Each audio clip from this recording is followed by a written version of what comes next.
मजमून जो है ये फ़ज़ाई इस्तक़बाल को ज़ाहिर करता है।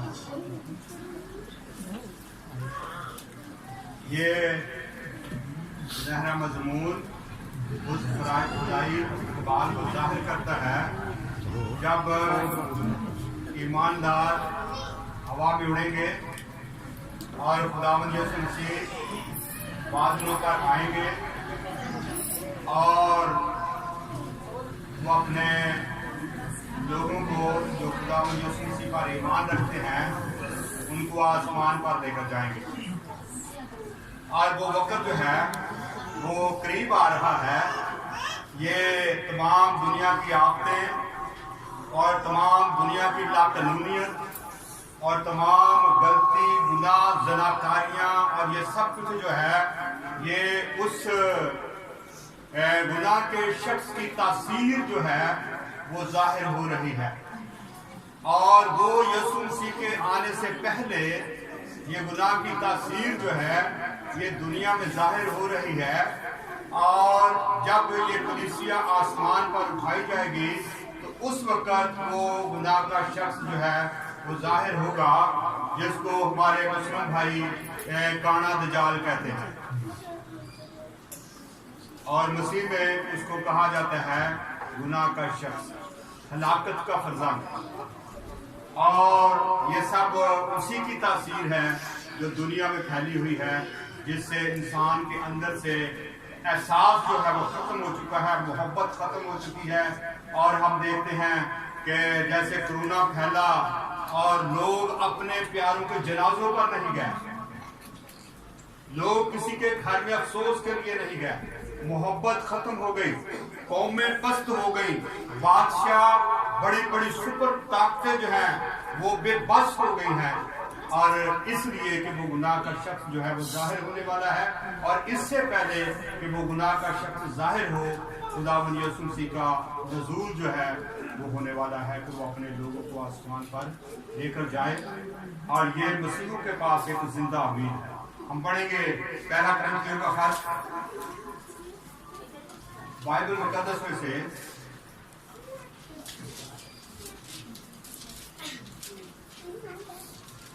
पहला कुरिन्थियों का खत और उसका 4 बाब और उसकी मैं पढ़ने लगा हूँ 13 है। यहाँ पर लिखा है, ऐ भाइयों, हम नहीं चाहते कि जो सोए हुए हैं उनकी बाबत तुम ना वाकफ रहो और औरों की मानद ना उम्मीद है गम न करो। क्योंकि जब हमें ये यकीन है कि यीशु मर गया और जी उठा, और इसी तरह खुदा उनको भी जो सो गए हैं यीशु के वसीला से उसी के साथ ले आएगा। खुदावंद इस कलाम के वसीला से मैं बरकत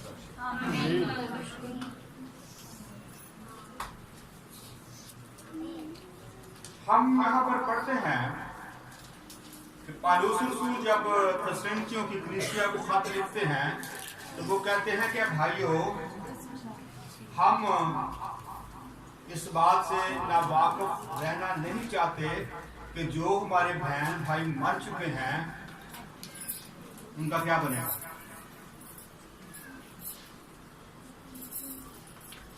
और ये शायद बहुत सारे लोगों को ये पता भी नहीं है कि जो मर गए, जिनको दफन कर दिया गया, जिनको जानवरों ने खा लिया, जो समुद्र में डूब गए, जो हवा में जहाज क्रैश हो गए और वो फजा में वो खाक बनकर उड़ गए, उनका क्या बनेगा।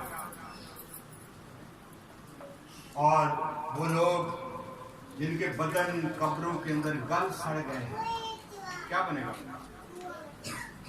मगर पौलुस रसूल यहाँ पर ये लिखते हैं कि उनके लिए हमें नाउम्मीद नहीं होना चाहिए।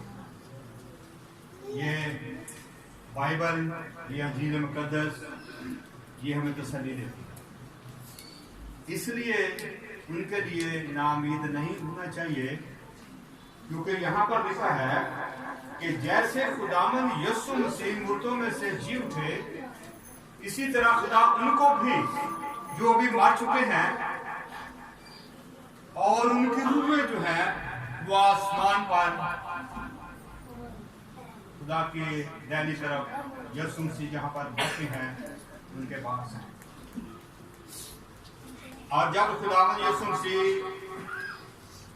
जिंदा लोगों को लेने के लिए आएंगे तो वो लोग जो हैं मर चुके हैं, मसीह में जो मर चुके हैं, ईमानदार जो मर चुके हैं, वो यीशु मसीह के साथ आएंगे फजा में।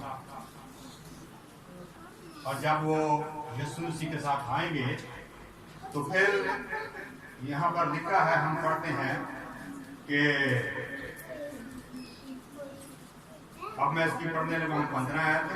चुनाचे हम तुमसे खुदावन के कलाम के मुताबिक कहते हैं कि हम जो जिंदा हैं और खुदावन के आने तक बाकी रहेंगे, सोए हुओं से आगे ना बढ़ेंगे। अब रसूल ये बात करता है कि जब खुदावन यीशु मसीह आएंगे तो वो जो रूहें यीशु मसीह के साथ आएंगी और हम जो नीचे जमीन पर जिंदा होंगे, हम उनसे आगे नहीं बढ़ सकते क्योंकि उनका पहला दर्जा है जो मर चुके हैं। और क्या होगा उनके साथ? लिखा है कि क्योंकि खुदावंद खुद आसमान से ललकार और मुकर्रब फरिश्ता की आवाज और खुदा के नरसिंगा के साथ उतर आएगा। और पहले तो वो जो मसीह में जी उठेंगे, पहले तो वो जो मसीह में मुए हैं वो जी उठेंगे। और ये एक ऐसा, मैं सुबह इस बात को रात को भी सोच रहा था कि जैसे हम टीवी पर प्रोग्रामों को देखते हैं, बच्चों के वो कार्टून चलते हैं और वो कार्टून कोई ऐसे करता है तो वो शहर बन जाता है, वैसे करता है तो शहर बर्बाद हो जाता है, या वो ऐसे करता है तो वो बहुत सारी फौजें आ जाती हैं। बहुत कुछ टीवी में ये दिखाया जा रहा है। और ऐसा ही मंजर वो होगा कि जब खुदावंद यीशु मसीह फजा में आएंगे और वो जो सो गए हैं उनकी रूहें यीशु मसीह के साथ आएंगी, तो पहले तो वो जो मसीह में मुए हैं वो जी उठेंगे। और वो जी उठेंगे कैसे? कि उनका जो मादा जमीन पर फैला हुआ है, जो सड़ गए, जो मर गए, जो समुद्र में चले गए या किसी जानवर ने खा लिए, उनका मादा जो है वो जमीन पर बिखरा हुआ है, उनकी हड्डियां जो हैं वो जमीन पर बिखरी हुई है।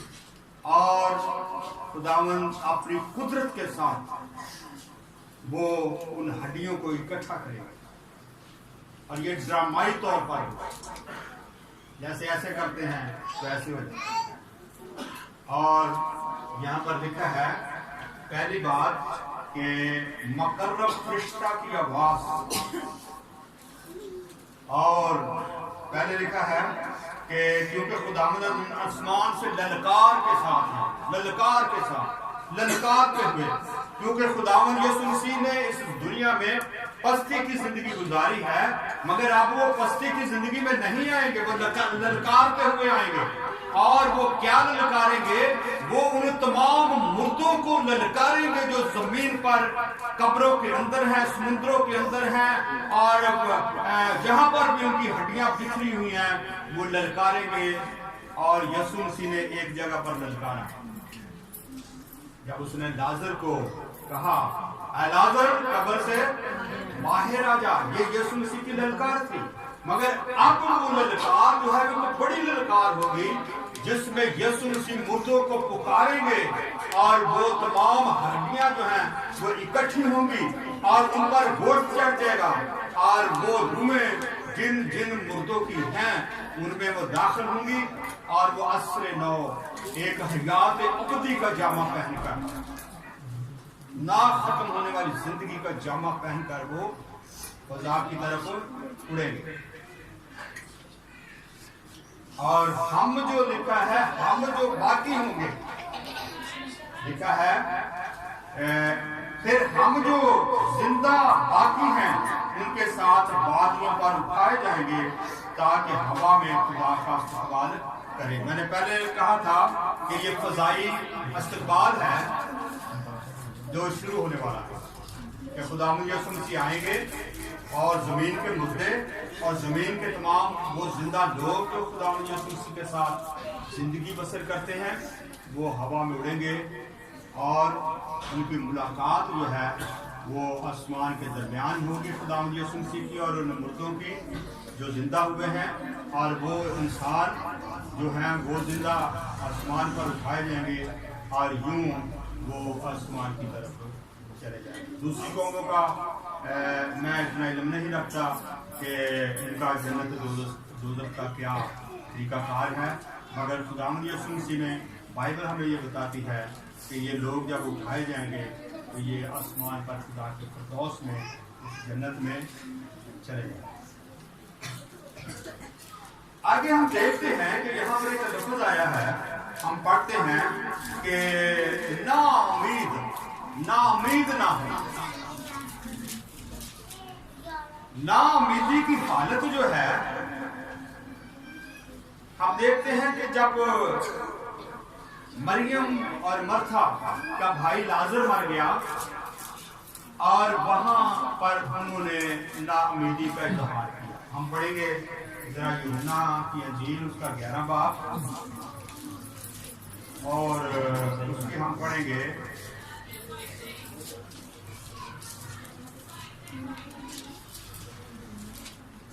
11 बाब और उसकी हम पढ़ेंगे इसकी 20 आयत में लिखा है, बस मर्था यीशु के आने की खबर सुनकर उससे मिलने को गई, लेकिन मरियम घर में बैठने लगी। ये दोनों बहनें थी, तीसरा इनका भाई लाजर था जो मर गया।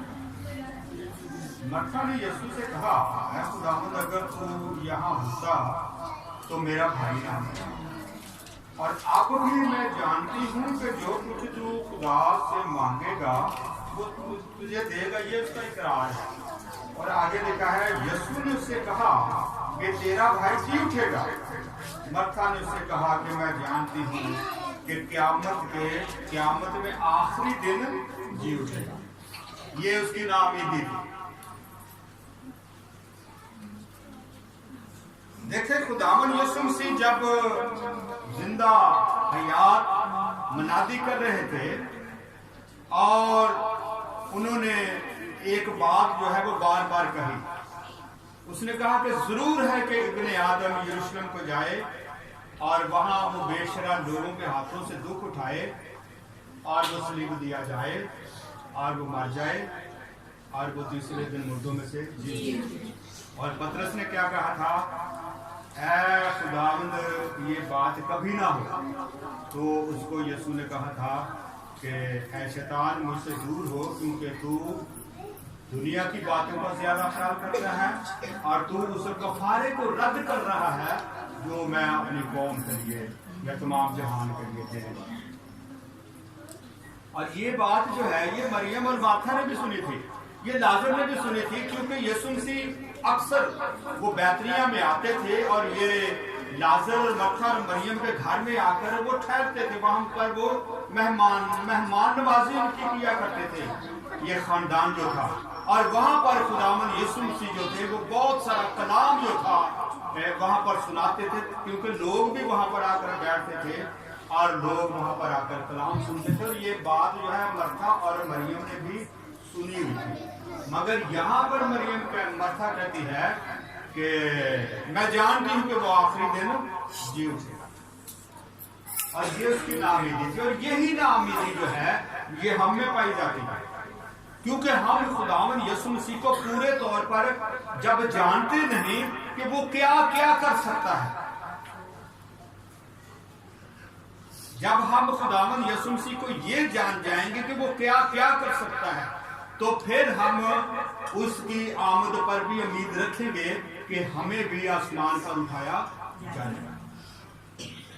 अक्सर लोग जो है वो इबादत में आते हैं, खुदा का कलाम सुनते हैं, बड़े जोश और खरोश से यहाँ पर गीत गाते हैं, पादरी साहब को मिलते हैं, पैसा देते हैं, सब कुछ करते हैं, मगर उनके अंदर एक नाउमीदी है कि पता नहीं मैं आसमान पर उठाया जाऊंगा या नहीं। और ये नाउमीदी क्यों पैदा होती है? इसलिए कि हम खुदावंद यीशु मसीह को पूरे तौर पर, खुदाए सलूस को, खुदा के बेटे को और रूह कुदस को पूरे तौर पर जानते नहीं कि वो क्या क्या कर सकते हैं। इसलिए हमारे अंदर नाउमीदी है। और वो लोग जो खुदावंद यीशु मसीह के साथ पूरे तौर पर चल रहे हैं, उनके अंदर ये उम्मीद है। और वो उम्मीद अभी हम देखेंगे कि वो उम्मीद कैसे है। वो कैसे उम्मीद जो है वो हमारे अंदर रहती है कि मैं आसमान पर उठाया जाऊंगा या मैं खुदा के खतौस में पहुंच जाऊंगा। और पिछले भी जो मैंने पैगाम दिए, मैं यही बता रहा हूँ कि ये जो दिन चल रहे हैं, ये कोरोना वरोना और ये खत्म नहीं होंगे, क्योंकि कलाम में लिखा है कि आफतों के आने और अफवाहों के सुनते सुनते हमारी जान में जान न रहेगी। और ये आफतें, ये मुसीबतें जो हैं, ये आती ही चली जाएंगी, क्योंकि खुदावंद यीशु मसीह का आना नजदीक है और इस दुनिया के शख्स का जाहिर होने का वक्त भी नजदीक है। हम पढ़ेंगे एक आयत है, हम पढ़ेंगे रोमियो का खत 8 बाब। पहले हमने देखा कि आसमान पर कैसे उठाए जाएंगे, फिर हमने देखा कि हमारे अंदर जो नाउमीदी है वो कैसे पैदा हो रही है। अब हम देखेंगे कि हमारे अंदर उम्मीद कैसे रहती है कि हम आसमान पर उठाए जाएंगे। हम पढ़ेंगे रोमियो का खत 8 बाब और उसको जरा गौर से सुनिएगा। मैं इसलिए लंबा कर रहा हूं गौर से कि ये बातें जो हैं बड़ी गहरी बात। हम पढ़ेंगे 8 बाब और उसकी पढ़ेंगे 9 है। अब हमने अपनी जिंदगी का मुआवजा इस कलाम से करना, ठीक है? लिखा है, लेकिन तुम जिस्मानी नहीं बल्कि रूहानी हो, बशर्ते खुदा का रूह तुम में बसा हुआ है। इंसान जो इस दुनिया में रह रहा है वो एक जिस्मानी है और एक रूहानी है। जिस्मानी वो है जो जिस्म की ख्वाहिश के मुताबिक जिंदगी बसर कर रहे हैं, जो चोर डाकू जनाकारी करते हैं, चोरी करते हैं, चुगली करते हैं, किसी के खिलाफ झूठी गवाही देते हैं, वो बद अखलाकी करते हैं और वो इधर की बात इधर करते हैं और इधर की बात उधर करते हैं, जो लालची हैं, जो हरामकार हैं, जो नाच रंग करते हैं, उनके बारे में कलाम बताता है कि वो जिस्मानी लोग हैं। और गलतियों में लिखा है कि ऐसे लोग खुदा की बादशाही के वारिस ना हो। और आगे लिखा है कि बशर्ते, लिखा है तुम जिस्मानी नहीं, जिस्मानी लोग अलग हो गए और अब हम देखने लगे हैं रूहानी लोग। रूहानी लोग वो हैं जो खुदावंद यीशु मसीह के साथ जिंदगी बसर करते हैं। मगर इसमें भी 2 बातें हैं। एक वो लोग हैं जो नाम नेहाद मसीह हैं, वो इबादत खाने में आते हैं, बड़े झूमते हैं, बड़े गीत गाते हैं, कलाम सुनते हैं, चले जाते हैं। एक वो लोग हैं जिनमें खुदा का रूह बसा हुआ, और वो हैं रूहानी लोग। यानी कि ये जिस्म जो है हमारा, यहाँ पर लिखा है, हम पढ़ते हैं इसको, मगर जिसमें मसीह का रूह नहीं वो उसका नहीं, और आसमान पर वो जाएगा जो उसका है। आपका जमाना कुछ और है। आज से 30-35 साल 20 साल पहले जब शादियां होती थी तो अक्सर लोग जो थे वो जब शादी का पैगाम लोगों को देते थे तो वो साथ बरात पर जाने का भी पैगाम देते थे। भाई कपड़े बना लीजिए, किसी साढ़े नाल बरात जाना। और कई लोग नाराज हो जाते हैं, लो जी तुसी अज मैंने क्या बरात का, तुसी तो मैंने कभी क्या ही नहीं सी, मैंने कपड़े नहीं बनाए। तो यहाँ पर लिखा है कि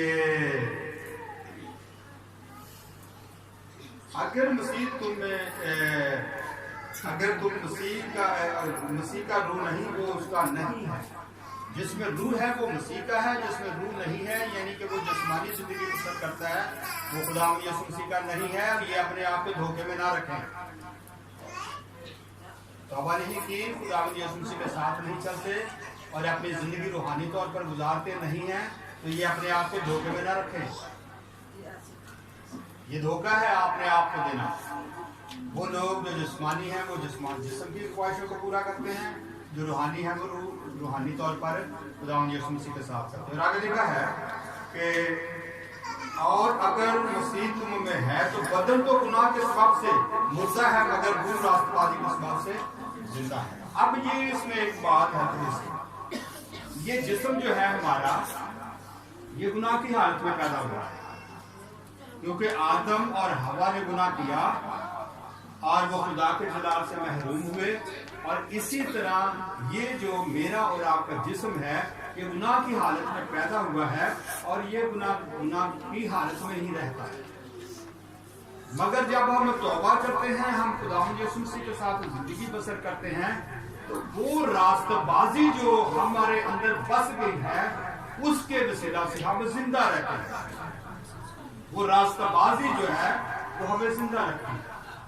और इसके साथ एक और बात ये भी है कि बाज लोग जो है वो मौत से बड़ा डरते हैं। न जिन्हें मैं नहीं मर, बूढ़ा आदमी 100 साल का हो गया है, वो चरपाई पर लेटा है, उसको उठाकर खाना खिलाया जाता है और उसको पकड़कर बाथरूम में ले जाया जाता है। तो उन्होंने कहिए जी बाबा जी मरना ये नहीं को, तो मैं नहीं लगा। मौत एक खौफ है इंसान के अंदर, और ये मौत वो है जो आदम के वसीला से हम तक पहुंची है, और उसका खौफ जो है वो हर इंसान के अंदर है। मगर वो लोग जो मसीह यीशु के साथ जिंदगी बसर करते हैं, उनके लिए मौत का कोई खौफ नहीं है, क्योंकि वो मौत जो उन पर आती है, वो एक एलची मौत जो है वो इंसान पर राज कर रही है। वो हर शख्स जो है वो मौत का गुलाम है और वो डर रहा है। मगर जो मसीह लोग हैं, उनके लिए वो मौत जो है वो एक एलची बनती है और वो उसके रूह को उठाती, वो जब मौत उसको मार देती है और वो उसकी रूह जो है जब वो मरता है, तो वो आसमान पर खुदा के हजूर में चली जाती है, खुदा के फिरदौस में चली जाती है। और आगे हम पढ़ते हैं, और अगर उसका रूह तुम में बसा हुआ है जिसने यीशु को, आप ये बात गौर से सुनिएगा, इस बात को गौर से सुनिएगा। लिखा है, और अगर उसी का रूह तुम में बसा हुआ है जिसने यीशु को मुर्दों में से जलाया, तो जिसने मसीह यीशु को मुर्दों में से जलाया और तुम्हारे पानी बदनों को भी अपने रूह के वसीला से जिंदा करके करेगा जो तुम में बसा हुआ है। अब ये बात आई कि कौन लोग जो हैं जो आसमान पर उठाए जाएंगे, कौन लोग हैं जो आसमान पर उठाए जाएंगे। कई दफा हम देखते हैं कि जानवर होते हैं जो उड़ने वाले हैं, तो जैसे एक मुर्गी है, उसके 5-6 चूजे हैं, और कई दफा मुर्गी जो है वो भागती है और वो अपने परों को फैलाती है और वो उड़ती है किसी खतरे के पास, और उसके चूजे जो हैं वो भी ऐसे ऐसे पर मारते हैं, वो जमीन पर गिर जाते हैं। ऐसे कई और भी ऐसे जानवर हैं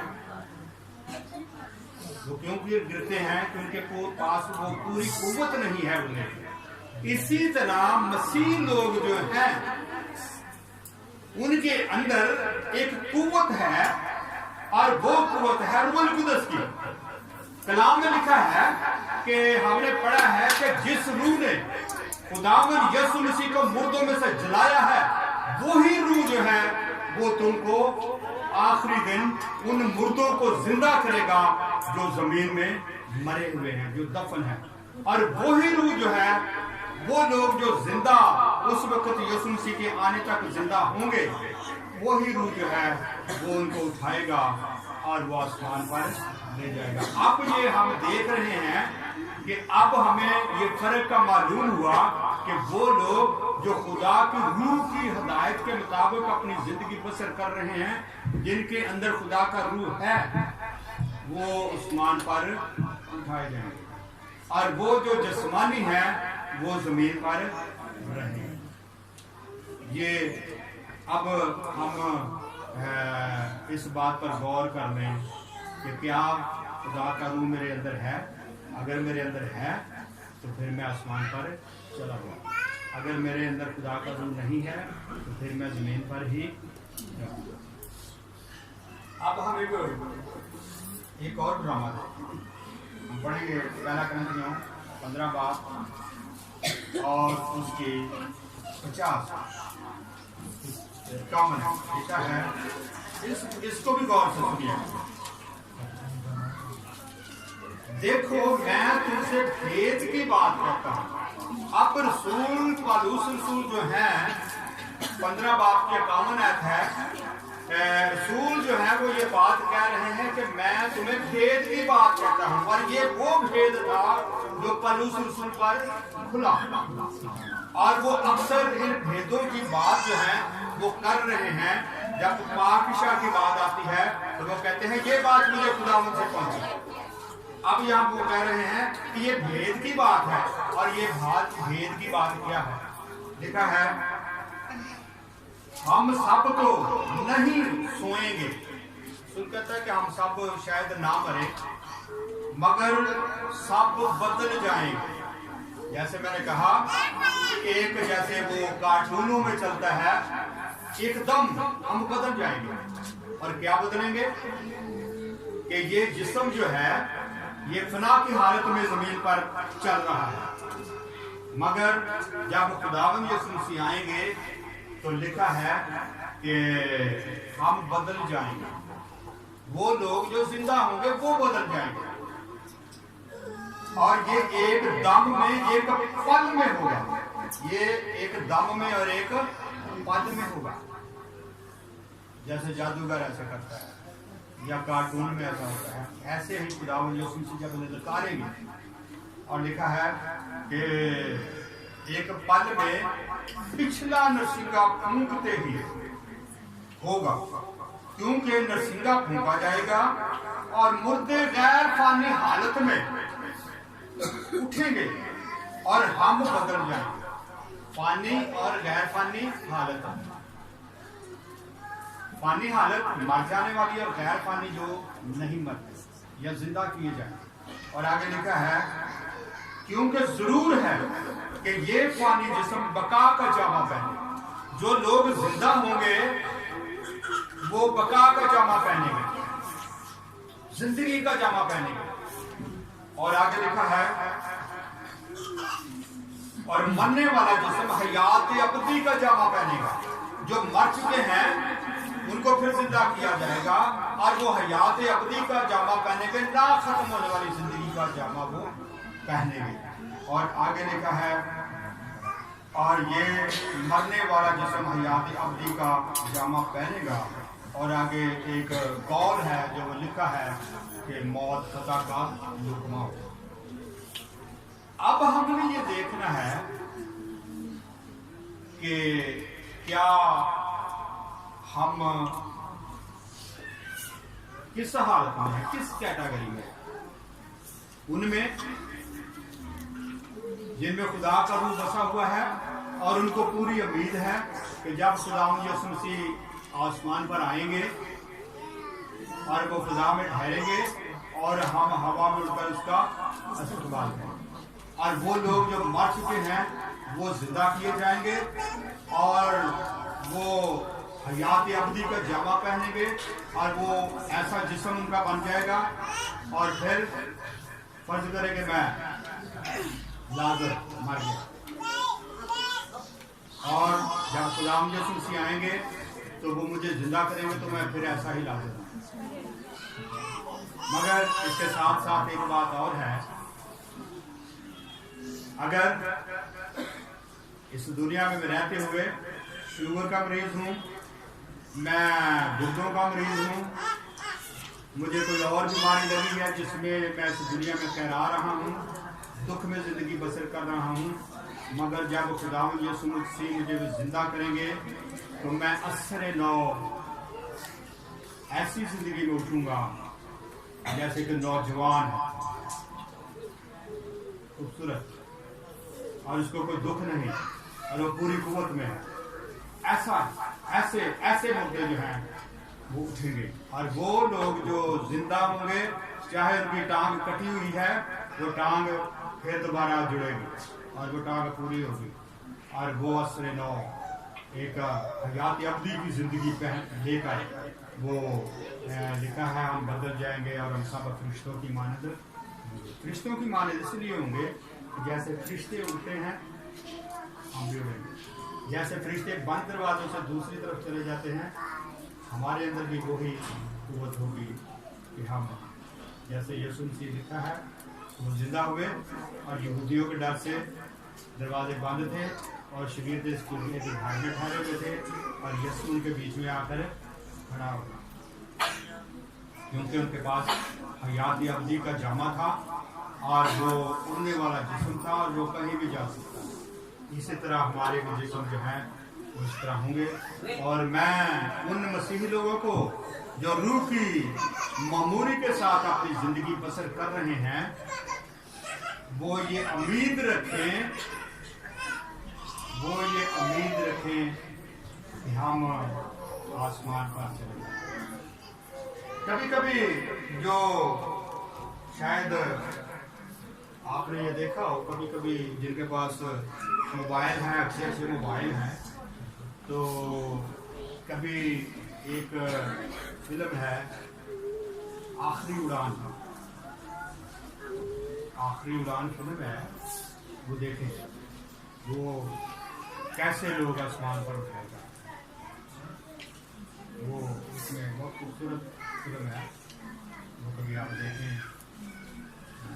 तो फिर आगे बहुत इसमें भेद हैं, अगर हम इसको यहीं पर खड़ा ख़त्म करेंगे कि वो लोग जो यीशु मसीह के बगैर ज़िंदगी बसर कर रहे हैं, चाहे यहीं पर बैठे हुए हैं, वो नाउमीद हैं, वो अपने अंदर उम्मीद पैदा करें कि मेरा मसीह जो है वो सब कुछ मेरे लिए कर सकता है, और वो उम्मीद उस वक्त मजबूत होगी जब हम खुदावंद यीशु मसीह के साथ चलते हुए तौबा करेंगे, बपतिस्मा लेंगे, खुदावंद यीशु मसीह के साथ पूरे तौर पर चलेंगे, और खुदा का रूह जो है वो हम में बस जाएगा। और खुदा का रूह जो है वो आसमान पर जाने के लिए हमें बयाने के तौर पर दिया गया। बयाना समझते हैं आप, ये खरीदा जाए और इसका जो हो जाए सौदा हो जाए, जिसको टोकन मनी भी कहते हैं, सौदा हो गया 10 लाख का, तो जो खरीदने वाला वो कहना जी है 10,000 या 50,000 की बयाना रख लो, मेरा सौदा पक्का। ठीक है, जब खुदा का रूह हमारे अंदर होगा तो ये बयाना पक्का है कि हम आसमान पर चले जाएंगे। अगर खुदा का रूह हमारे अंदर नहीं है तो फिर हमारे अंदर नाउमीदी है, और यही नाउमीदी जो है ये हमें उन मुसीबतों में दाखिल करेगी जो शुरू होने वाली हैं। अभी ये मुसीबतें शुरू नहीं हुई, इससे बड़ी मुसीबतें शुरू होने वाली। आप अपने आप को परखें, जाने कि मैं कहाँ पर हूँ, क्या कि मैं आसमान का शहरी हूँ या नहीं। ये फैसला जो है ये किया आपके पास। अगर आप खुदावंद यीशु मसीह के साथ आसमान पर जाना चाहते हैं तो मैं उनको मुबारकबाद देता हूँ जिन्होंने तौबा की है, वो खुदावंद यीशु मसीह के साथ चल रहे हैं और खुदा का रूह में काम कर रहा है। और वो लोग जिनके अंदर खुदा का रूह नहीं, जो खुदावंद यीशु मसीह के साथ नहीं चल रहे, वो अपनी फिक्र करें और फिक्र के साथ उस उम्मीद में दाखिल हूँ कि मैं आसमान पर जा सकूँ। खुदा सलाम।